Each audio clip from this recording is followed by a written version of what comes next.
আসসালামু আলাইকুম, this is Papia Sarwar. Welcome to my YouTube channel. আজকের দিনটা খুব মেঘলা, বৃষ্টিও হচ্ছিল, কিছু কিছু বৃষ্টি, ওইভাবে ঝুম বৃষ্টি নামেনি। তারপর রোদ উঠেছিল। এরপর আমরা ডাব গাছ থেকে ডাব পেড়ে দুপুরবেলা খাচ্ছিলাম। আমাদেরকে আমার ভাসুর ডাব কেটে দিচ্ছিল। ডাবের পানিগুলো আমরা সবাই, প্রত্যেকটা মেম্বার, বাসার যতগুলো মেম্বার আছে সবাই এক গ্লাস করে ডাবের পানি খেয়েছি। আর ডাবের ভিতরে এই আঁশগুলো, এগুলো খেতে যে কি মজা, মানে বাড়িতে আসলে এই মজাগুলো আমি আর মিস করি না। আগে ডাবের আঁশ খেয়ে নিয়েছি, তারপর ডাবের পানি খাচ্ছি। এই যে এই মগটা দিয়ে সবাই এক মগ করে ডাবের পানি খেয়েছে। দেখেন কত সুন্দর ডাবের পানি। ডাবের পানি খেলে শরীর সুস্থ থাকে। এরপর আমার ননাসের মেয়ে কেক বানানো শিখেছে, তো ওর কাছে গিয়েছিলাম আমরাও কেকটা দেখার জন্য যে কেকটা কেমন হয়। তো পেস্ট্রি তৈরি করছে, আমরা দেখছিলাম বিট মেশিন দিয়ে পেস্ট্রি কিভাবে তৈরি করে। কেক আমিও বানাতে পারি, কিন্তু পেস্ট্রিটাতে আমার ঝামেলা হয়। আর ও কিছুদিন হয়েছে কেক বানানো শিখেছে, তাই ও কিভাবে শিখেছে, কেমন করে করছে, এগুলো দেখার জন্য আমরা দুপুরবেলা খাওয়া দাওয়ার পরেই চলে গিয়েছিলাম।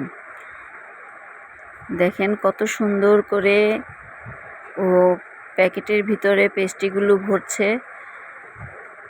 আর এখন কেকটাকে ডিজাইন করবে সুন্দর করে।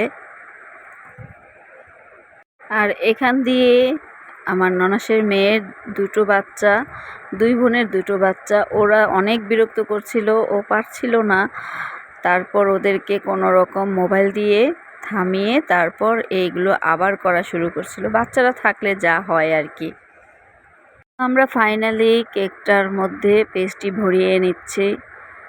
এই যে ও কেকটায় পেস্ট্রি ভরিয়ে নিচ্ছে, ঘুরিয়ে ঘুরিয়ে পেস্ট লাগিয়ে নিচ্ছে। তো কেকটা দেখতে অনেক সুন্দর হয়েছিল। আর ওর ফার্স্ট কেক বানানো, দেখতে যেমনই হোক আমাদের কাছে অনেক ভালো লেগেছে। আর খেতেও অনেক মজা হয়েছিল কেকটা, একেবারেই সফট। ক্রিমটা এত মজা ছিল, অনেক মজা ছিল ক্রিমটা। এই যে দেখেন ও কি সুন্দর করে ডিজাইনগুলো দিচ্ছে। তো ওর প্রথম অনুভূতি সবাই কমেন্ট করে জানাবেন যে যারা যারা কাজ শিখেন তাদের কেমন লাগে প্রথম কিছু করতে গেলে।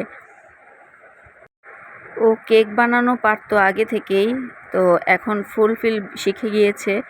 তো ওর কাছে তো অনেক আনন্দ লাগছে এগুলো শিখে। এরপর আমরা খাবারের জন্য রেডি হলাম। তো আমার শাশুড়ি আমাদের জন্য ডাল আর হাঁসের গোশ রান্না করেছিল। আমার শাশুড়ি হাঁস পালে, সেই জন্য হাঁসের গোশ রান্না করেছে। আর এইদিকে আমরা বাসায় আটকা পড়ে গেলাম। দেখেন বৃষ্টির মধ্যে হাঁসগুলো কত সুন্দর নাচানাচি করছে। অনেকক্ষণ ঝুম বৃষ্টি হয়েছিল। তো এই ঝুম বৃষ্টির মধ্যেই হাঁসগুলো এত আনন্দ করছে। এখন ঝুম বৃষ্টি কমে গেছে, এখন হালকা হালকা বৃষ্টি হচ্ছে। আর এই হাঁসের আনন্দগুলো আমার কাছে দেখতে অনেক মজা লাগছিল। তো আমি এগুলো বারান্দা থেকে, আমাদের যে ব্যালকনিটা আছে ওইখান থেকেই ভিডিও করছিলাম। অনেক ভালো লাগে ওরা কি মজা করছে বৃষ্টির মধ্যে। আমার সেই ছোটোবেলার কথা মনে হয়ে গিয়েছিল যে আমরা বৃষ্টিতে ভিজে কি মজা করতাম এক বান্ধবী আরেক বান্ধবীর সাথে। আমরা কাজিনরা সব একসাথে হয়ে অনেক মজা করতাম, মাঠে ভিজতে ভিজতে অনেক মজা করতাম, অনেক খেলা করতাম। তো বন্ধুরা, আমার এই ভিডিওটা যার যার ভালো লাগে তারা লাইক, কমেন্ট, শেয়ার এবং সাবস্ক্রাইব করে আমার পাশে থাকবেন। আর অলরেডি যারা লাইক, কমেন্ট, শেয়ার করে আমার পাশে আছেন তাদেরকে অসংখ্য ধন্যবাদ।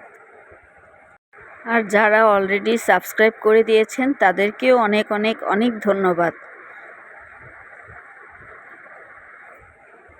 আর আজকে আমাদের আর কোথাও যাওয়া হয়নি। তো সন্ধ্যা হয়ে গিয়েছিল, সারাটা দিন বৃষ্টির মধ্যেই কেটেছে। বৃষ্টিটা অনেক ভালো লেগেছে। আল্লাহ হাফেজ।